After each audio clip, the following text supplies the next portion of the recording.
Barriss Offee, the terrorist who framed Ahsoka, pushing her out of the Jedi Order and onto the path of the Grey Jedi eventually. The one who joined the very people she will fight today before she eventually returns to the light. Yes, like I said a minute ago, it is now time to cover Barriss Offee.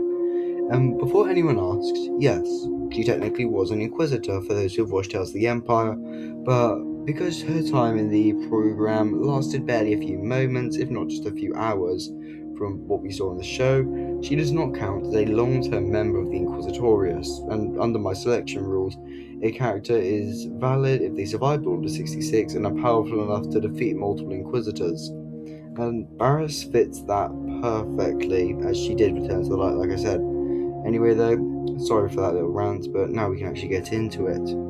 As per usual, and as you have seen so far, and normally, we will begin with the 8th brother. And like I've said before, in a previous video if I remember correctly, he is a complete weakling. His only real fear factor comes from his intimidating voice, which comes through it. If I'm being honest, it just sounds like nails on a chalkboard to me. His only real quality, other than his buzzsaw designed lightsaber, is his use of thermal detonator grenades. Anyway, though, he is incredibly weak, and Barriss would easily defeat him, especially considering she herself was a Generation 1 Inquisitor, which is already a badge of honor above most people in this gauntlet, so Barriss would pass. In the second round, we have Barriss versus the 6th brother. The 6th brother is worse than the 8th brother, not in raw power, but in his essence as a Jedi hunter. He is a coward who will do anything to preserve his own life, even at the cost of others. He took the Ninth Sister's leg just to escape blaster fire, and his lack of skill got him killed by an unarmed Ahsoka. You heard me right, unarmed. She pulled the lightsaber crystals out of his spinning Inquisitor saber, causing it to explode. Once again, Barriss would easily defeat him.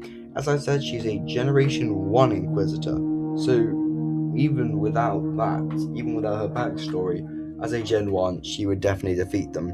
So yes, Barriss does advance here. In the third round, we have the 10th brother versus Barriss Offee. The 10th brother was the only Inquisitor who had been a Jedi Master before the Purge, and he was also from a very Force-gifted species, the Miraluka, who did not have eyes. They were blind, but they saw through the Force, giving them a relative level of Force ability. He was killed early in the Inquisitor program, and most notably, he used 2 Shadow-style Inquisitor lightsabers, and, well, like I said again, most notably in a reverse grip. Barriss is capable, but she would lose her Clone Wars level before turning to the dark side, so now she reaches her Tales of the Empire level, and at that point, she would most likely clear the 10th brother, and Barriss would advance like I just said. Now, in the 4th round, we have the 9th sister. The 9th sister was a Generation 2 Inquisitor and most notably remembered for hunting Cal Kestis and confronting him in Jedi Fallen Order and Survivor. She was defined by her brutality and aggression, but as a Jedi, she was incredibly talented and utterly natural in the Force ability of Force empathy and reading people. Her life was defined, however, after the Order by loss. First, she lost her eye to Vader and her Inquisitor training, then she lost her leg to the 6th brother, which I said a minute ago when I went over the 6th brother, and then she lost her hand to Cal Kestis, until finally losing her head in the beginning of Jedi Survivor. Anyway, she would definitely test Barriss at the beginning, but Barriss would win. In the 5th round, we have the 7th sister. The 7th sister was actually a Jedi Padawan at the time of Order 66, and was actually rejected by Aayla Secura, who said she was not ready to be trained and was not the required quality for her to actually be able to train her. She is remembered for hunting Ezra and Kanan in Rebel Season 2, and was killed in Twilight of the Apprentice. She used electric shock torture droids, and fought with more finesse than most Inquisitors, but in the end, she would still be no match for Barriss, so in the end, like I said, Barriss would advance. with the fifth brother. The fifth brother hails from the mining world of Artemisia, and he is remembered as the male Inquisitor from Rebel Season 2, along with for hunting Obi-Wan Kenobi in the show Kenobi.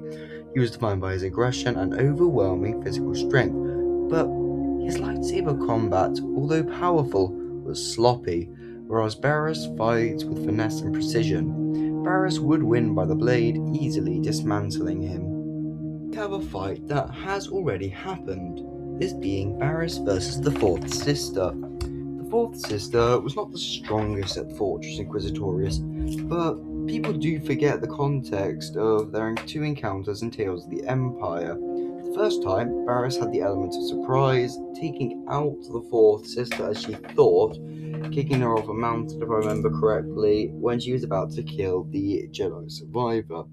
And then the second time, Barriss was unarmed and did not want to hurt Lynn Rakish, now known as the Fourth Sister at that time.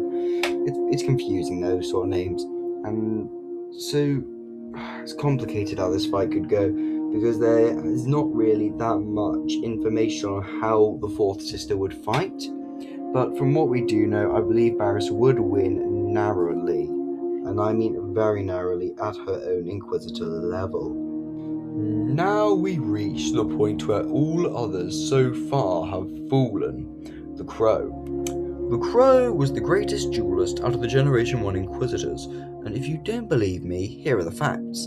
Marok, one of the greatest Gen 1 Inquisitors having the ability of psychometry, could narrowly hold his own against Darth Maul, but the Crow technically began to win against the Shadow Lord. Yes, he did die to Ahsoka at the end of Tales of the Jedi, but to consider how powerful Ahsoka actually is, being trained by Anakin Skywalker, the Chosen One himself, he was able to hold her own, with Vader, and she had already at that point killed multiple Inquisitors, and it was inferred by his head deflating that he was already dead. Sorry if that was a bit confusing. Barriss would almost definitely struggle against the Crow. It would push her to her farthest reaches of power, but at her Tales of the Empire level, I don't believe that she would win, and I think she would have to move up to her end of Tales of the Empire level. This would once again become an incredibly narrow victory, but I think just by the skin on her teeth, I would have to give it to Barriss Offee, as she would use the Force rather than a saber to somehow defeat the Crow. Sorry if that was a little bit long, it took a lot to figure out. And with that, now Barriss Offee is the record holder of how far someone can get in the gauntlet. Here is where she almost definitely will fall, this being Marok, the first brother. Marok was a very capable duelist, but the reason he is higher than the Crow is because he was so Force capable that he possessed the very rare ability of psychometry, allowing him to see the past through echoes in the Force. This is the same ability that Cal Kestis has in Jedi Fallen Order and Jedi Survivor, and hopefully later this year or next year, Jedi 3. And this is where Barriss reaches her limit. So here is where the gauntlet ends for today. I have had a lot of fun with the start of making this series, and I will be doing Taron Malicos, the Dark Jedi from Jedi Fallen Order, next due to the polls on my channel. And anyway, sorry about that little tangent, but if you guys would like to decide who you see next out of the options I put on the poll, then feel free to go onto the channel and go onto the posts and vote.